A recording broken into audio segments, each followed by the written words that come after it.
Hi everyone, I'm Claire. Welcome to my channel. Kicking off today's video right where I left off with the last one. Today I'm going to be reading my lowest rated horror on my TBR. So this video is probably going to be much shorter than the last one and shorter than a few others coming up this month.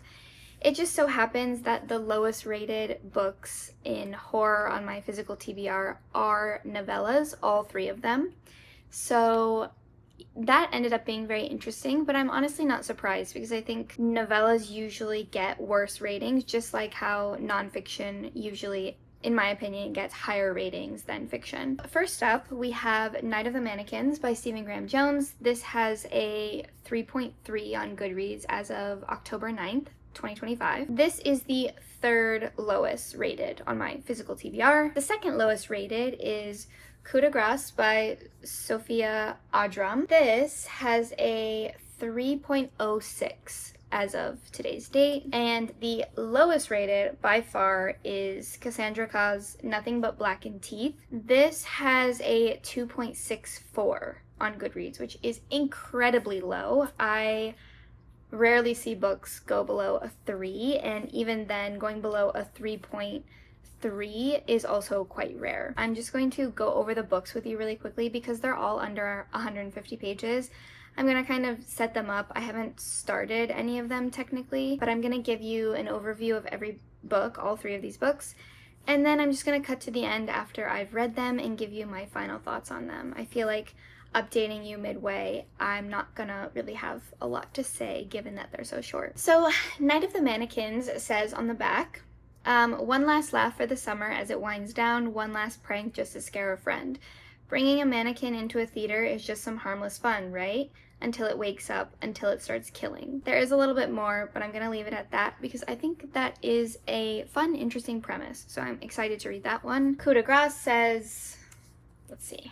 It seems like this is about a guy who is going to attempt suicide because he is very depressed, and he finds himself in an endless prison of infinity, essentially, with a bunch of staircases and rooms, and again, that's the premise. Lastly, we have Nothing But Blackened Teeth.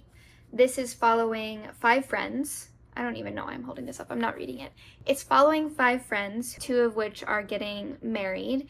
And one of the friends is very wealthy, it seems, and he's kind of bought out or rented this dilapidated old mansion in Japan. They're going to start messing with this house and they're going to figure out that it's haunted. Also, I have made it a point to not read any reviews about these books because I want to read them and rate them myself to see what I think, and then kind of take a look at everyone else's reviews to see why they are so lowly rated. Let's get right into it and read some books. I have finished all 3 of the lowest rated horror novels on my TBR. Let's talk about them. First up is Nothing But Blackened Teeth by Cassandra Kha. I am giving this a 2-star rating, which is pretty close to the average Goodreads rating of a 2.64. As I mentioned in the first clip, it's just following these 5 friends as they're at this haunted house in Japan for a wedding between 2 of the friends. So it's not like some big wedding, it's just the 5 of them, and some stuff goes down in this house and it's haunted. So why is it a 2? This has unbelievably purple language, and it's very wordy, it's very flowery, and that's not always a problem for me. I think in some cases it works and in some it doesn't. As I said in my last video, I just finished Comfort Me With Apples, and I thought that book did that very well. I think it needs to fit the narrator and it needs to fit the narrative. So the narrator being either that third person or maybe it's in first person, so the main character, it needs to suit them. And it also needs to suit the plot and the kind of package that the book is as a whole. I am not convinced that this main character, Kat, is somebody who would speak like this and think like this. It's not convincing in that way, and because of that, it comes off as choppy and a little insincere, and it almost feels a little bit like using words to use words, if that makes sense. So not to put forth some sort of impression or image of the book as a whole, but just to use the words. So that's like my biggest issue with it, and I think that alone made it very hard for me to read because I just found myself skimming over certain sections. I would have to reread entire pages because I'm like, what just happened? I don't even know what happened in the last couple of pages. My second issue is plot related. I don't really think there is a plot here, and again, just like with my last point, that's not always a problem.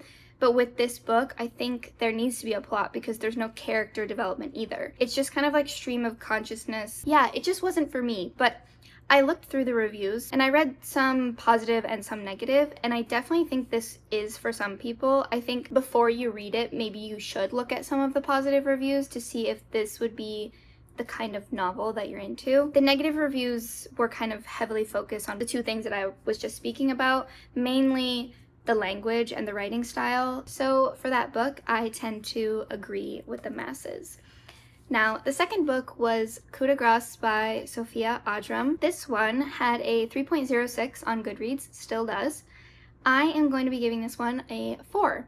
So I actually liked it a little bit more than the average person. Now, this book I have complex feelings about because, one, I want to say I think this is very novel and interesting, and it really does leave a mark on you because it's very unique. So for that, it gets 5 stars for me because I really do like experimental books, and I think a book that pushes the bounds on what is considered normal is a book that I usually love reading. But I also have some problems with narrative voice in this as well. So this is in first person perspective for most of the book.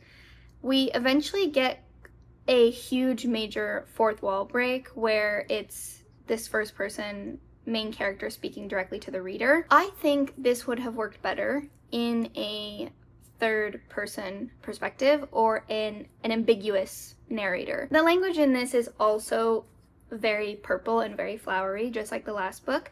I had less of a problem with it here because I felt like it actually suited the plot and the purpose of the book. If this was in an ambiguous perspective, just somebody telling Vic's story, I would have loved it because I don't actually think this was like using words for words' sake. I think it made sense in the descriptions of the rooms, in the description of this train station, and these empty hallways and empty corridors, this infinite space, right? I think it suits that. I think the description is really rich. I think as an experience, it's very well thought out and it's very interesting. But I do have this feeling where there's something incomplete about it. And I don't know if it's that narrative voice thing that I was just talking about, or if it's maybe it should have been shorter, or maybe it should have been longer and we should have gotten more backstory on our main character. I'm trying very hard not to say too much about it because if you spoil the point of this book, it's hard to go into it and have that like shock factor and that shock value when you get to the last 30-40 pages. So I will say it is flowery. It is very heavy on symbolism for depression, for anxiety, for suicidality. The whole book is that. So if you don't have an appreciation for those themes, or you maybe don't have experience with them, or you're not interested in them, it's probably not going to be for you because that's the whole book. In general, very interesting book, and yeah, I think it's a 4 because I think if I were to criticize it too heavily on the things I didn't like about it and give it a 3, it just doesn't feel right for me. It feels like I liked it more than that. So yeah, I think it's a 4. Last up is Night of the Mannequins by Stephen Graham Jones, which has a 3.3 average rating on Goodreads, and I'm giving it a 4.5. So I really liked it. What did I like about it more potentially than the average person? I think, one, I really like Stephen Graham Jones's writing. I've said this before, but I think it just really works for me. There's that, which I think if you don't find this book funny or fun, it's not gonna work, because if it's not funny or fun, it's not scary either necessarily. So in that way, you're not gonna like it if you don't feel those things about it, which I noticed when I finished it and went and read the reviews that there are a lot of people who didn't find it scary or funny. It's just kind of an interesting take on a morally ambiguous character misinterpreting a situation. I don't want to say too much about it because I think a lot of people, me included, read the back of it and think it's gonna go one way and then it goes another way, so I don't want to give that away. It's hard with novellas to say too much about the plot because things are revealed really quickly, so it's not like I can explain a lot of the build-up and a lot of the background without giving away the plot. Yeah, I liked it, and I think what I would generally say about it is that it's a romp for a novel. It's very fun. Overall, I rated 2 of the lowest rated horror novels on my TBR higher than the average person. It's very easy for me to overlook things that I don't like about something if I really, really like something else about it. So that really pulls my rating up. Now, do I understand why all of these have lower ratings? Yeah, absolutely. I think, of course, disclaimer, not every book is going to be for every person, and some people are going to really like a book that other people really hate. Like, all 3 of these books have 5-star ratings, and all 3 of them have 1-star ratings, just like most books, right? Anyway, I had a lot of fun doing this, and I will be doing this with the highest rated books on my horror TBR as well this month, so look out for that video, and I will see you in the next one.